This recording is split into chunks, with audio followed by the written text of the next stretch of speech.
Alléluia. Dieu est celui qui relève ceux qui sont affaiblis, il guérit les malades. Son nom est béni. On croit en lui, on croit dans la parole, on croit dans la vérité qui nous a été annoncée. Amen.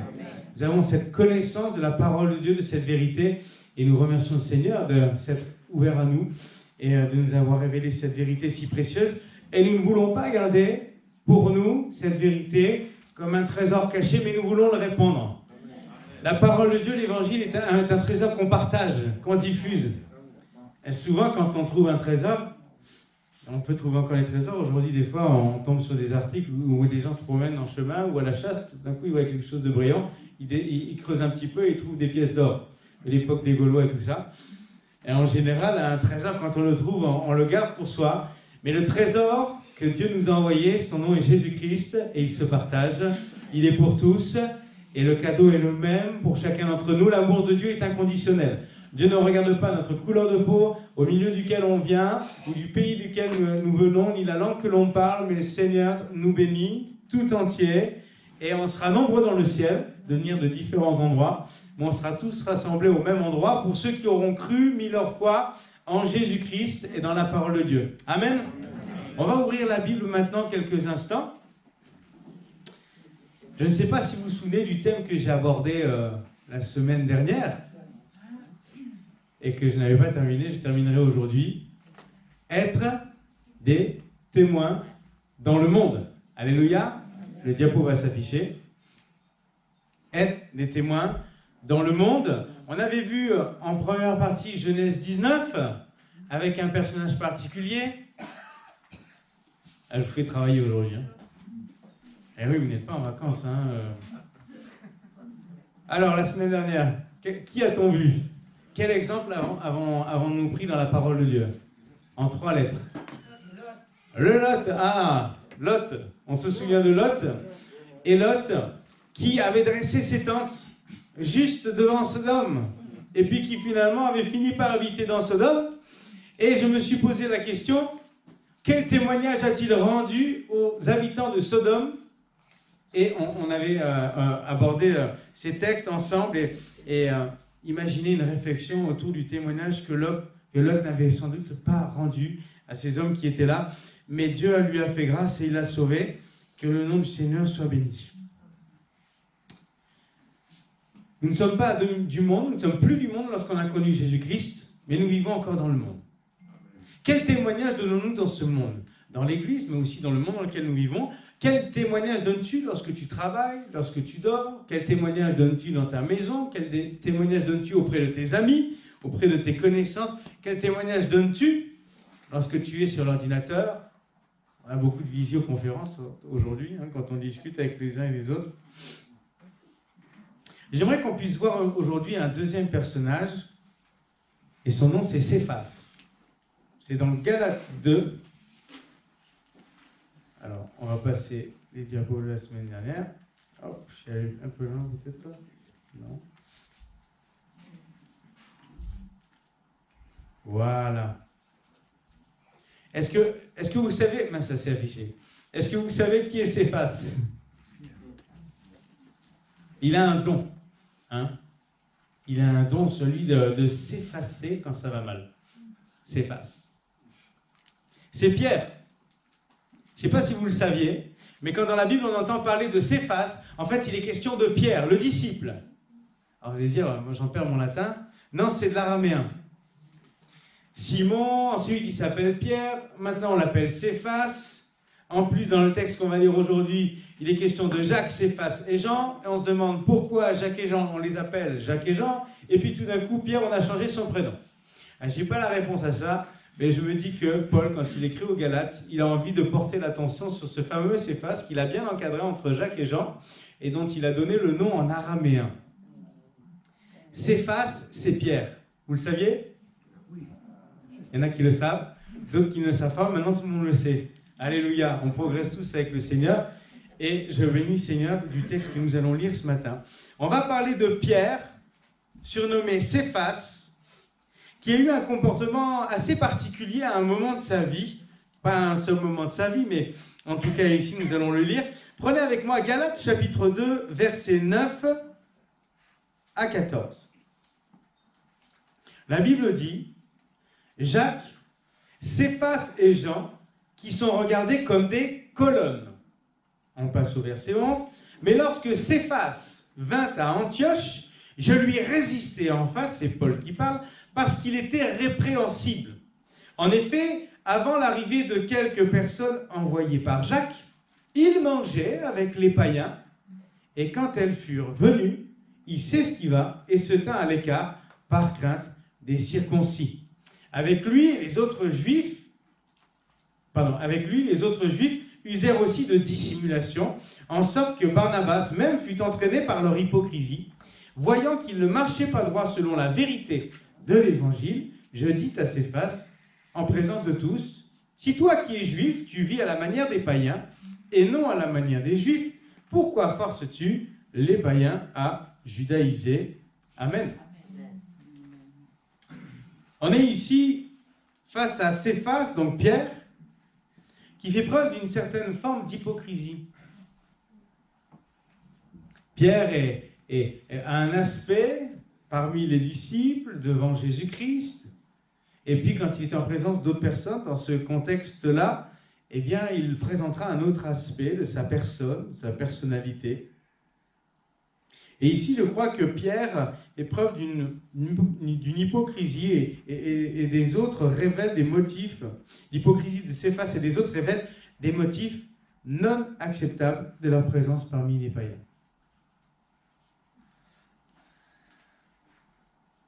Alors on pourrait se poser la question, pourquoi Pierre a-t-il ainsi agi? Pierre est juif, et puis quand il va manger avec les païens, on l'a lu tout à l'heure, tu vis à la manière des païens. Il va changer sa façon d'être, sa façon de faire. On peut lire un autre texte, c'est dans Marc chapitre 2, au verset 15. Marc, chapitre 2, verset 15. Comme Jésus était à table dans la maison de Lévi, ici c'est beaucoup de publicains et de gens de mauvaise vie se mirent aussi à table avec lui et avec ses disciples, car ils étaient nombreux et l'avaient suivi. Les scribes et les pharisiens, le voyant manger avec les publicains et les gens de mauvaise vie, dirent à ses disciples, pourquoi mange-t-il et boit-il avec les publicains et les gens de mauvaise vie? Ce que Jésus ayant entendu, il leur dit, ce ne sont pas ceux qui se portent bien qui ont besoin de médecins, mais les malades. Je ne suis pas venu appeler des justes, mais des pécheurs. Amen. Vous avez un autre contexte ici, où Jésus mange avec des gens de mauvaise vie, avec des publicains. Et on peut se poser la question, mais quelle différence, ici, en tout cas dans le contexte, Jésus mange avec des gens de mauvaise vie, Pierre, surnommé Céphas, vivait et mangeait aussi avec des païens. On pourrait croire que les textes sont similaires, mais pas du tout. C'est dans Matthieu 9, 11 aussi, vous avez la référence. Jésus mange avec les publicains. Mais Jésus, lui, connaissait la raison pour laquelle il se trouvait au milieu d'eux. Nous ne pouvons pas être Jésus-Christ, mais nous devons nous inspirer de Jésus-Christ. Céphas, Pierre, a mangé au milieu des publicains, des païens, a mangé au milieu des païens, et finalement, il a fini par adopter leur comportement, leur attitude, et à se fondre et à se mêler parmi eux. Jésus, lui, a mangé parmi les publicains, mais il ne s'est pas fondu au milieu d'eux. Il a voulu porter un témoignage. Jésus connaissait sa mission, et son témoignage n'a jamais été entaché, il est parfait. Et même au milieu des gens de mauvaise vie, il a accompli la mission, et c'était son but principal. La mission que Dieu lui a donnée, de répandre la parole, la vérité, la mission pour laquelle il était envoyé par le Père, et de le faire connaître aux gens du monde. Céphas, lui, ne procédera pas ainsi. Finalement, on se pose la question, a-t-il oublié la mission qui lui a été donnée? Et il est imparfait, hein. C'est un disciple, mais il est un homme. Il est imparfait, mais Paul va le reprendre et va l'avertir de son hypocrisie et de le changer. Et il lui mettra en évidence ce qu'il a fait et combien plusieurs ont été entraînés dans ce même chemin. Est-ce que nous, quand nous vivons au milieu des gens du monde, bien que n'étant pas meilleurs, mais ayant connu la grâce de Jésus-Christ et la vérité, est-ce que les gens finissent par nous confondre avec eux? Est-ce qu'on se confond avec eux? Ou est-ce qu'on arrive encore à discerner la différence entre un enfant de Dieu et quelqu'un qui n'a pas encore connu Christ? Je vous le dis, c'est la thématique que j'ai prise la semaine dernière et que je poursuis, puisque je n'avais pas eu le temps de finir. Mais ici, on a un autre exemple. On a eu un exemple dans l'Ancien Testament et maintenant un exemple dans le Nouveau Testament. À croire que les choses ne changent pas avec le temps. Pas beaucoup. Il n'y a rien de nouveau sous le soleil. Aujourd'hui, en 2022, nous qui connaissons la grâce de Jésus-Christ, quel est notre comportement, notre attitude dans ce monde? Parmi les gens du monde, parmi ceux qui n'ont pas encore connu la grâce. Est-ce que comme Céphas, tu t'effaces au milieu des gens du monde? Et puis finalement, on ne discerne plus qui tu es, ni quelles sont tes valeurs, ni quelle est ta foi. Ou est-ce que les gens peuvent encore s'interroger en se disant, tiens, il est différent. Lui, il est différent. Elle est différente. J'aimerais en connaître plus. Comment se fait-il qu'il ou elle soit heureux en permanence? Et moi non. Jésus était à table avec les publicains. Jésus était à table, vous avez lu le texte avec moi, et des publicains sont venus s'ajouter à eux autour de la table. Vous avez remarqué? Jésus a dit, je suis venu pour ceux qui sont malades, et pas pour ceux qui sont bien portants. Je suis venu pour les pécheurs. Il n'a pas appelé des justes, il a appelé des pécheurs. Mais il est déjà à table et les publicains sont venus s'ajouter à eux autour de la table. C'était au verset 15. Jésus était à table dans la maison de Lévi. Beaucoup de publicains et de gens de mauvaise vie se mirent à table avec lui. Jésus a saisi l'occasion. Il n'a pas interdit à ce qu'ils viennent. C'est comme avec les enfants. Jésus n'a pas interdit à ce que les enfants viennent auprès de lui. Et il a parlé. Et il a diffusé le message de vérité. Pierre, lui, s'efface, allait manger avec les païens. L'intention déjà est marquée. La différence là est notée. Pierre n'était pas à table et puis des gens l'ont rejoint pour parler avec eux de Jésus-Christ. Il mangeait avec eux, il a adopté leur manière, il s'est fondu dans la masse. Le verbe « appeler », quand il est écrit « Je ne suis pas venu appeler les justes, mais les pécheurs », nous laisse réaliser que Jésus trouve toute occasion, même à table, pour enseigner et prêcher ce qu'il a reçu du Père pour les perdus. Est-ce qu'on profite de toute occasion pour témoigner, frères et sœurs? Est-ce qu'on profite de toute occasion pour témoigner? Est-ce que vous profitez d'être à table avec des gens pour témoigner de Jésus-Christ? Vous savez, entre un bon morceau de fromage et puis le dessert. Ah, tu sais, au fait, Jésus t'aime. J'aime le fromage, mais j'aime beaucoup plus Jésus. Est-ce qu'on profite de toute occasion? Parfois d'attendre à l'arrêt de bus, et puis finalement, il y a quelqu'un à côté de soi, on commence à parler, à faire connaissance. Jésus t'aime. Est-ce qu'on profite de ces moments-là? Céphas, Pierre, lui, vivait à la manière des païens, tandis que Jésus parfait n'a jamais dérogé à sa mission, à son témoignage. Son témoignage, le témoignage de Jésus fut toujours le même. Alors c'est étonnant parce que tout à l'heure on a lu dans Galates 2 au verset 12, quand Céphas vient à Antioche et qu'il était répréhensible, il est écrit avant l'arrivée de quelques personnes envoyées par Jacques, il mangeait avec les païens et quand elles furent venues, il s'esquiva et se tint à l'écart par crainte des circoncis. Vous voyez? Il avait crainte des Juifs, lui-même qui est juif. Et il a une hypocrisie qui finalement frise le double jeu, puisque quand les gens voyaient par Jacques arrive, tout de suite il va quitter la table, il va partir, il va se tenir à l'écart. Ça rappelle un petit peu l'attitude de Pierre, souvenez-vous, quand il a renié Jésus-Christ. Vous vous souvenez? Il a dit, moi j'irai mourir pour toi Jésus-Christ. Et quand Jésus va être condamné, lorsqu'il va être examiné, interrogé, transporté, lié, fouetté, il va être là aux côtés, non loin, mais il se tient à l'écart. Il se tient à l'écart, il se fond dans la masse. Et puis quand là, parmi la foule, tout d'un coup, on commence à le reconnaître, mais toi, tu es l'un de ceux qui étaient avec lui, avec Jésus-Christ. Et dit non, non, je ne connais pas cet homme. Et il va le répéter à 3 reprises. À ce moment-là, Pierre avait encore, en tout cas, à un moment donné, on pouvait encore le reconnaître parmi la foule du monde. Il a nié, il a menti. Et puis le coq a chanté, et puis il s'est souvenu de ce que Jésus avait dit. Et il a souffert de ça, et il a pleuré. Il a pleuré parce que Jésus, je le crois, aime... Pardon, oui, Jésus aime Pierre, mais Pierre aime Jésus-Christ, je le crois. Mais il s'est rendu compte que dans toutes ses bonnes intentions, il y avait des choses qui dépassaient ses propres forces. Et qu'il ne pouvait pas compter que sur lui-même, ou ses bonnes intentions, ou sa bonne volonté. Il avait besoin de Jésus-Christ. Il avait besoin de la puissance aussi du Saint-Esprit qui va venir par la suite avec l'Église et qui va remplir l'Église. Alléluia. Et là, parmi la foule, tout d'un coup, il est reconnu, il nie et puis il continue son chemin et avec sa tristesse et ses remords.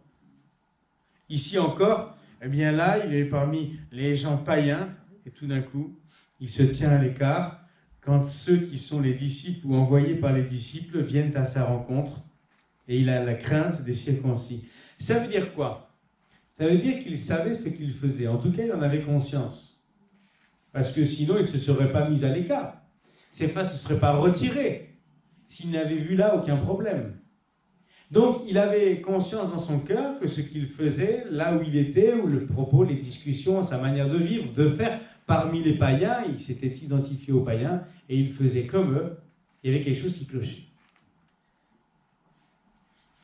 Quand on est seul à un endroit, quel qu'il soit, ça peut être à la maison comme à l'extérieur, on se dit personne ne nous voit, ou en tout cas personne de chrétien. On n'est parfois plus les mêmes. Eh oui. Parce qu'on se dit personne ne nous voit.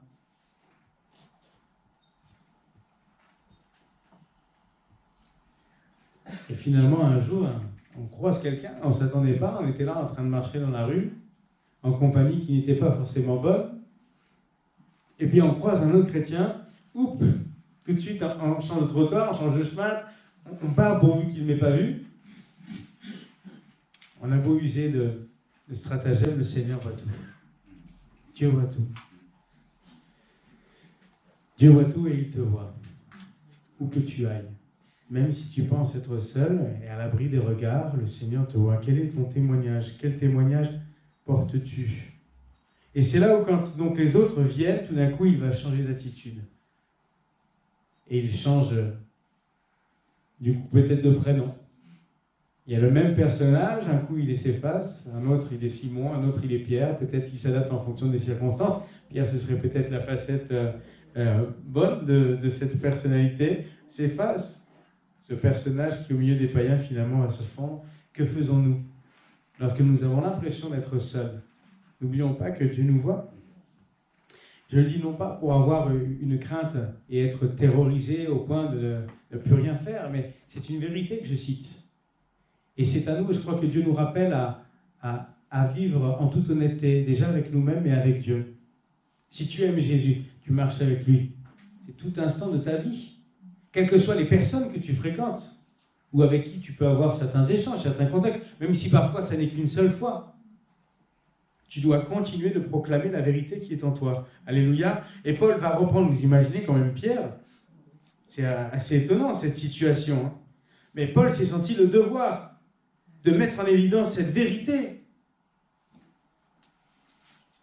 On l'a lu tout à l'heure, dans Galates 2, verset 13, avec lui, les autres Juifs usèrent aussi de dissimulation, en sorte que Barnabas même fut entraîné par leur hypocrisie. Vous savez, c'est comme les enfants. Hein. Ils font souvent les 4-5 coups ensemble. Souvent, c'est pas pour faire des bonnes actions. Hein. Allez, viens avec moi. Est-ce que parfois on peut s'influencer dans le mauvais sens dans le monde chrétien? C'est une bonne question. En tout cas, là, nous avons un exemple. Céphas, dans son exemple, a entraîné d'autres avec lui, et notamment Barnabas. Peut-être, je ne sais pas comment il l'a expliqué, Barnabas, peut-être a-t-il minimisé les choses, les dégâts ou l'implication. Mais Paul va remettre les choses d'équerre. Hein. Paul, c'est Paul. Pourtant, Pierre, c'est aussi un un sanguin, mais alors Paul, il y va, pas avec le dos de la cuillère comme on dit, et il va dire les choses. Ce verset 13, dans la version Summer, Galates 2, verset 13, elle dit, comme lui, les autres chrétiens d'origine juive se sont mis, eux aussi, à cacher leur véritable conviction. Hein, on parlait de dissimulation dans l'autre version. Au point que Barnabas lui-même s'est laissé entraîner par leur dissimulation. Cacher les véritables convictions. Quand on est convaincu, pourquoi cacher ce dont on est convaincu? Si tu crois en Christ et qu'on te pose la question, est-ce que tu crois en Dieu? Pourquoi le cacher? Tu dois le dire. Amen.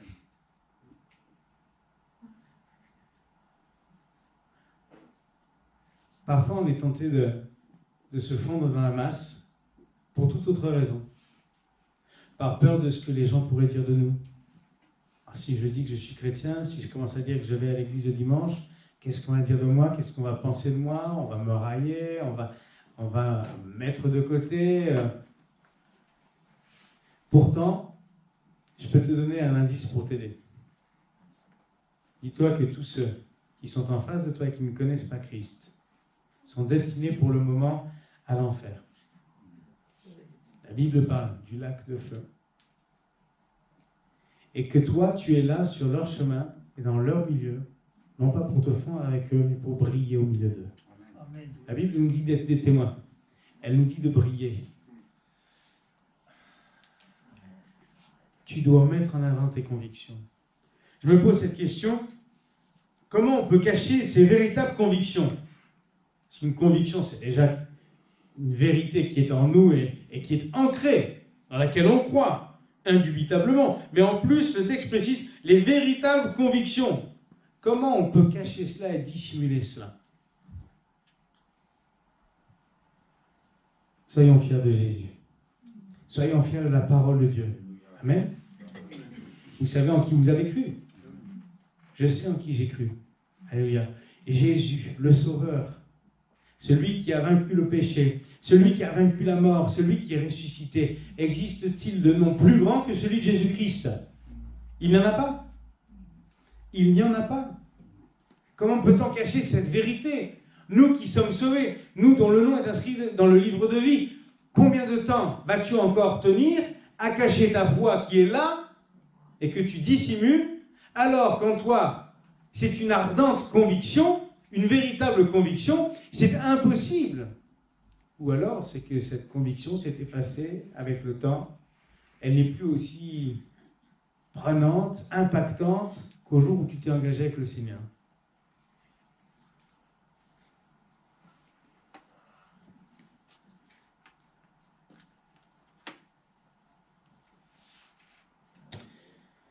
J'aimerais poursuivre avec une définition. Dans le Larousse, témoin, la définition du dictionnaire nous dit « personne qui a vu ou entendu quelque chose et qui peut éventuellement le certifier, le rapporter ». Personne qui a vu ou entendu quelque chose et qui peut éventuellement le certifier et le rapporter. Nous avons tous entendu la parole de Dieu, en tout cas au moins aujourd'hui. Et connaissons la vérité. Certains ont vu Jésus-Christ de leurs propres yeux, il y a à peu près 2 millénaires. D'autres ont vu Jésus-Christ aussi, même encore aujourd'hui. Les témoignages nous sont rapportés où des gens ont une vision, une apparition de Jésus-Christ et ils tombent sur leurs genoux, ils donnent leur vie au Sauveur. Et on a tous entendu parler de la parole de Dieu et de la vérité. Est-ce que nous pouvons le certifier? Est-ce que nous pouvons le rapporter? Si je conforme à cette définition, alors je dois proclamer la vérité de Jésus-Christ. Je dois être témoin dans ce monde. Regardez bien, dans les Actes, j'ai retrouvé le mot témoin à 10 reprises dans le livre des Actes. Souvenez-vous, Actes des Apôtres, c'est quand l'Église va naître et beaucoup de choses vont se produire, ce qui prouve bien que c'est quand même l'une des missions principales des apôtres et des disciples. Témoigner. Dans Acte 2, verset 32, ça ne va pas s'afficher parce que je l'ai ajouté par la suite. Dans Acte 2, verset 32, il est écrit « C'est ce Jésus que Dieu a ressuscité, nous en sommes tous témoins. » il y a des personnes dans la Bible qui ont vu Jésus ressuscité, qui ont parlé avec lui, qui ont mangé avec lui. Quand Jésus a été ressuscité, il est apparu sur la terre parmi un certain nombre de disciples. Les gens l'ont vu. Même Thomas a dit, hein, si je mets mes doigts dans les trous, je ne croirai pas. Je croirai qu'à partir de ce moment-là. Parce qu'il avait manqué le moment où Jésus était arrivé. Jésus va lui apparaître. Dans Acte 10, je vais vous laisser le chercher, parce qu'on va lire plusieurs versets ensemble. Acte 10, versets 38 à 43.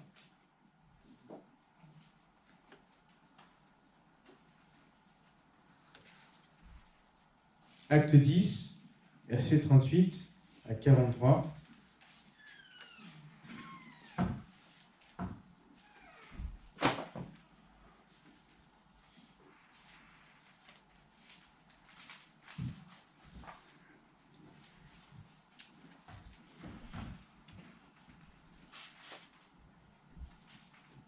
Vous savez comment Dieu a oint du Saint-Esprit et de force Jésus de Nazareth, qui allait de lieu en lieu faisant du bien et en guérissant tous ceux qui étaient sous l'empire du diable, car Dieu était avec lui. Nous sommes témoins de tout ce qu'il a fait dans le pays des Juifs et à Jérusalem. Ils l'ont tué en le pendant au bois. Dieu l'a ressuscité le 3e jour et il a permis qu'il apparût, non à tout le peuple, mais aux témoins choisis d'avance par Dieu, à nous qui avons mangé et bu avec lui après qu'il fut ressuscité des morts. Et Jésus nous a ordonné de prêcher au peuple et d'attester que c'est lui qui a été établi par Dieu juge des vivants et des morts. Tous les prophètes rendent de lui le témoignage que quiconque croit en lui reçoit par son nom le pardon des péchés. Amen. Les disciples, les apôtres sont témoins dans le double sens du terme. Non seulement ils ont été témoins de la résurrection de Jésus-Christ, ils l'ont vu, ils ont mangé avec lui et ils ont parlé à Jésus-Christ, mais en plus de cela, c'est le verset 42, Jésus a ordonné de prêcher au peuple et d'attester que c'est lui qui a été établi juge des vivants et des morts.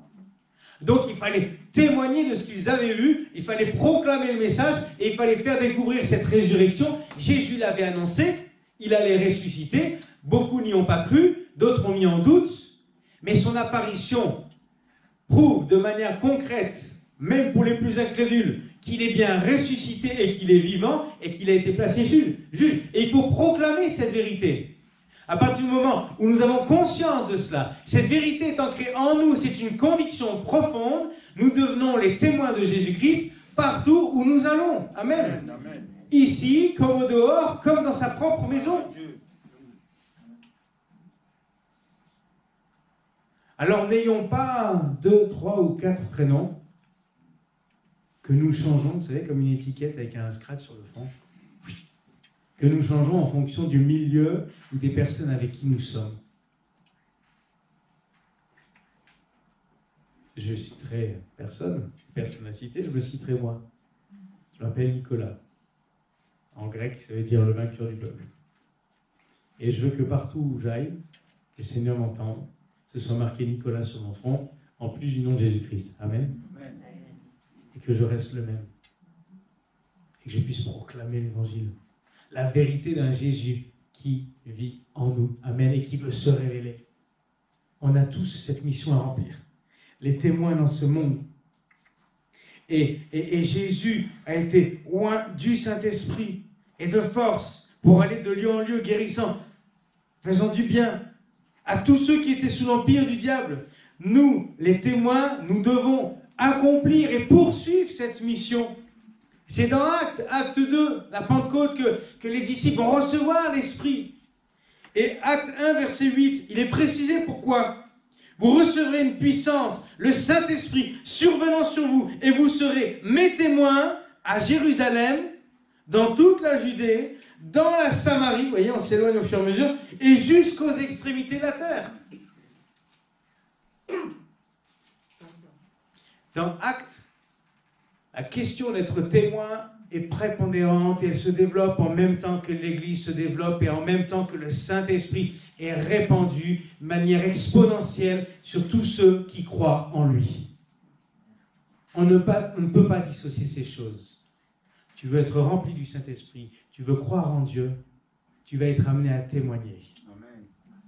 Parfois malgré le regard des autres, parfois dans la douleur, mais aussi dans la réjouissance et dans la joie de voir des âmes qui, comme toi, plusieurs années ou plusieurs mois auparavant, a fait le choix de Jésus, de voir des âmes faire le choix de Jésus et de voir le peuple grandir. Alléluia.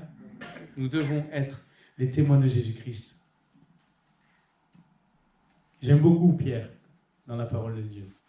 Il est un exemple sur beaucoup de choses. Et les exemples des échecs, même des disciples, nous montrent ce qui peut nous arriver si nous ne veillons pas. Et nous enseignent. Regarde ce qui s'est produit avec Lot. Regarde ce qui s'est produit avec Céphas. Je pose une question ce matin, personne ne répond hein, dans votre cœur. Est-ce que tu veux que ça se produise avec toi? Ou est-ce que tu veux être affermi dans ton témoignage et que cette conviction profonde qui est en toi soit répandue tout autour de toi? Si tu n'en as pas la force, si tu crois ne pas en avoir la force, si tu penses être timide, si tu as peur du regard des autres, qu'en dira-t-on? Demande à Jésus la force. Demande au Saint-Esprit de te remplir et de t'aider afin d'annoncer la parole jusqu'aux extrémités de la terre. C'est là notre mission. Alléluia. Amen. Alors je termine avec une chose. Ça vous fera peut-être sourire, mais j'espère surtout que ça vous permettra de mémoriser. Ah ben je l'ai cité ça déjà. Hop, c'est mon image de fin.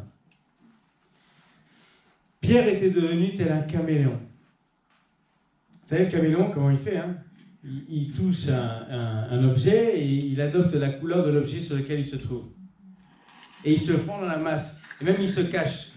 Et pourtant, il regarde partout, hein, avec son œil, mais il se cache.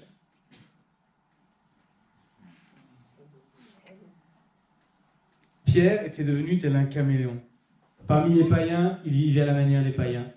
Quand les circoncis arrivaient, hop, il reprenait son étiquette de juif converti à Christ. De même pour moi, au milieu des gens du monde. Suis-je comme eux? Ou attire-je vers mon témoignage, bien différent d'un homme qui vit à la manière du monde? Est-ce que tu es influenceur ou influencé? Ça, c'est un mot que j'aime pas beaucoup, mais qu'on voit beaucoup sur les réseaux, influenceur.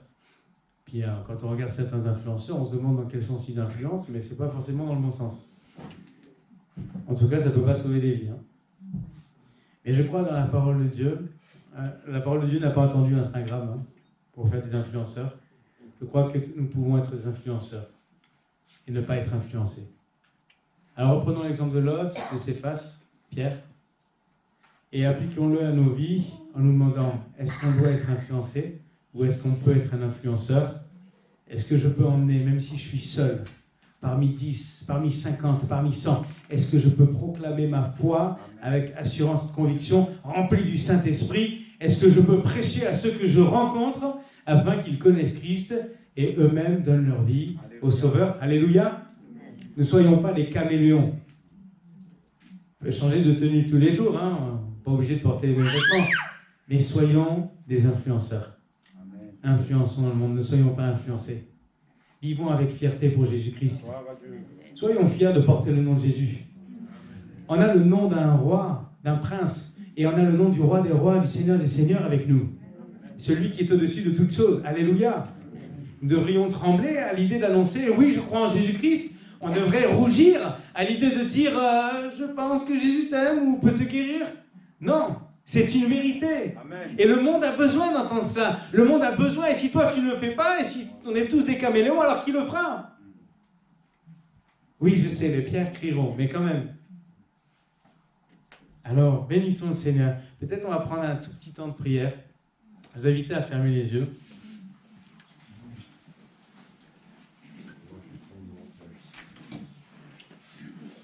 Seigneur, probablement...